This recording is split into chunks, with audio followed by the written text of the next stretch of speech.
Bonjour à tous, nous poursuivons aujourd'hui avec la 7e Mishnah, Mishnah Zayin du Perek Tedvav du 15e Perek. Amra Medbali, une femme qui vient et qui dit « Mon mari est mort ». Et nous avons vu que lorsque elle témoigne que son mari est mort, elle pourra se remarier. Donc elle dit « Mon mari est mort, va charkach metrami » et ensuite « Mon beau-père est mort ». Donc elle vient témoigner que son mari est décédé, mais ensuite elle vient témoigner aussi que son beau-père est décédé. Puisqu'elle témoigne que son beau-père est décédé, pourra-t-on accepter ce témoignage et sa belle-mère, elle, pourra-t-elle se remarier avec quelqu'un d'autre? Eh bien, nous avons vu auparavant que on ne peut pas faire confiance, on ne tient pas compte du témoignage de la belle-mère pour sa belle-fille ou la belle-fille pour sa belle-mère. Mais là, lorsqu'elle a dit que son mari est décédé et qu'elle va donc, elle, pouvoir se remarier avec quelqu'un d'autre, elle n'est donc plus la belle-fille de cette belle-mère. Et donc, elle pourrait maintenant témoigner, dire que son beau-père est décédé et permettre à la belle-mère de se remarier. Eh bien, la Mishnah nous dit que non. Elle, tinase vetitol ktubata, elle pourra se remarier et prendre le montant de sa ktuba, mais chamota asura, la belle-mère, elle, ne peut pas se remarier parce que la belle-fille ne peut pas témoigner pour la belle-mère. Même si, lorsqu'elle a dit au départ que son mari est mort, donc elle n'est plus sa belle-fille, mais malgré tout, comme elle l'était, le témoignage n'est pas valable. C'est-à-dire que la rancune, comme nous l'avons vu, la sina, la haine qu'il y a entre les deux, ne disparaît pas juste avec la mort du mari.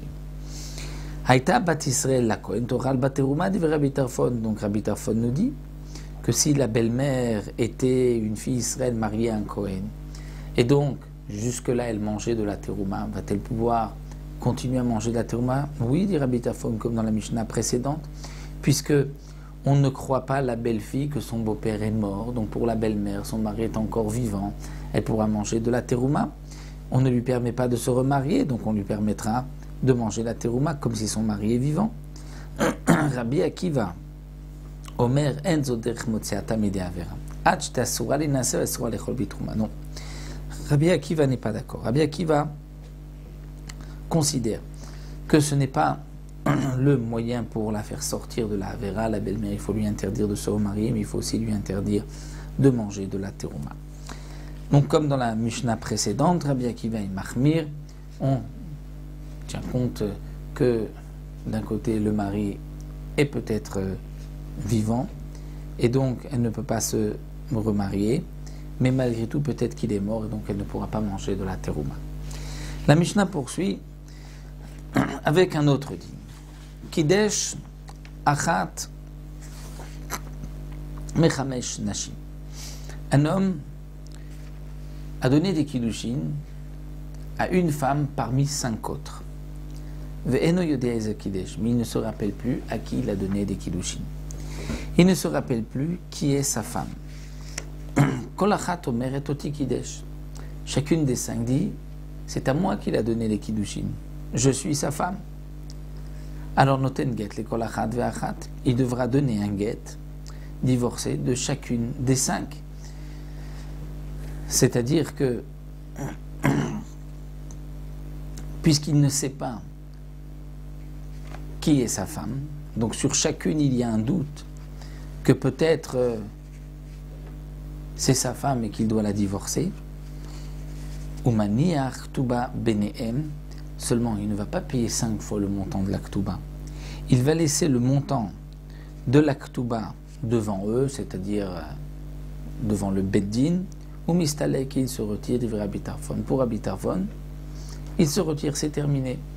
Il dit, j'ai donné un get à chacune des 5. Bien sûr, s'il veut se marier avec les 5 et donner des kiddushin la khumra, il ne pourra.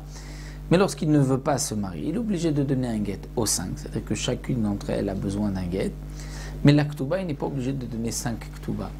Il donne le montant de la ktuba au beddin et aux 5 d'apporter leurs preuves et le beddin décidera qui est véritablement sa femme. Dit Rabbi Tarfon. Rabbi Akiva Omer, En zoder motziato mide averat shten get uktuba lekol achad va'achad. Donc bien que ce point de la Mishnah n'est plus dans le même contexte précédent de celle qui vient de dire que son mari est mort, mais comme on retrouve la même marloquette Rabbi Tarfon Rabbi Akiva, c'est pour cela qu'elle a été rapportée dans cette Mishnah. Donc là, Rabbi Akiva dit non, en zoder motziato mide avera. Ce n'est pas le bon moyen de le faire sortir de la avera. Il doit donner un get et le montant de la ktuba à chacune des 5. À chacune des 5, il doit donner le montant de la ktuba avec le get. Ou encore, nous avons Gazal, puisque d'une certaine manière, il a une responsabilité, comme ça, puisqu'il ne sait pas à laquelle des 5 il a donné les kiddushim. Gazal echad michamisha, on retrouve encore un autre point de marloquette. Lorsque un homme a volé à une personne parmi 5, Venoïdem et Gazal, il ne se rappelle plus, il ne sait pas de qui il a volé. Et quand echad omer oti Gazal, chacun des 5 dit c'est à moi qu'il a volé.